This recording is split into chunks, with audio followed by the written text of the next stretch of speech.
This is a physical law, energy conservation law, which says no amount of energy can disappear. Energy is either transferred, transported, or transformed when it changes its form. But it doesn't disappear. The total quantity of energy in the world is an exact and fixed quantity. This is a physical law. Now, recording our life. As long as a person lives, he has biophotonic radiation, thermal energy, electromagnetic impulses, and many other forms of bioenergy. As long as he is alive, they also exist. But when his heart stops and you see his corpse in front of you, none of these forms of energy are found in him. Where did they disappear? Maybe you say, hey, he died and finished. That is the end. No, it can't. It doesn't end here. The problem is that the physical law, energy conservation law, cannot explain this phenomenon.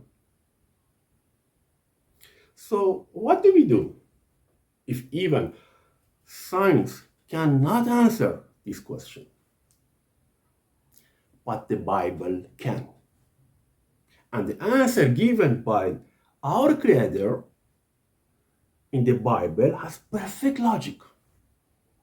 I'm not referring to the concept of the immortal souls, which has no biblical basis.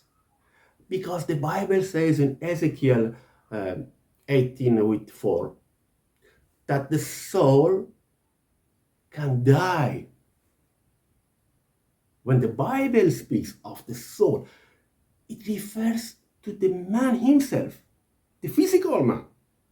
But the energy he has, as long as he's alive, is from God by his Spirit. How do we know this? In Genesis 2:7, it says,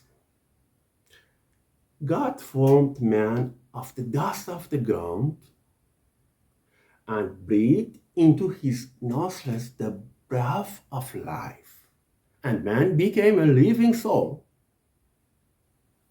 So, the soul is the man himself. Man himself. Haven't you heard that when a tragedy occurs, hundreds of souls are said to have perished? It refers to those people who have died.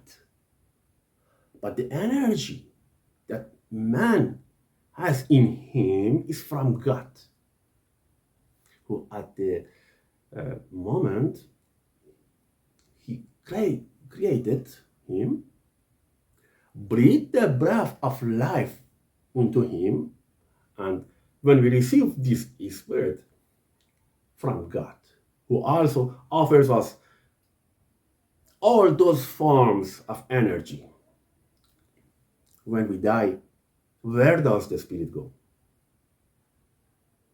It always returns to God. As Genesis 2:7 says, God blow, not someone else. Okay? But what happens next? What does God do with that spirit returned from the one who died? He can give it to someone else? Not. because that spirit was offered to man in raw form in the beginning.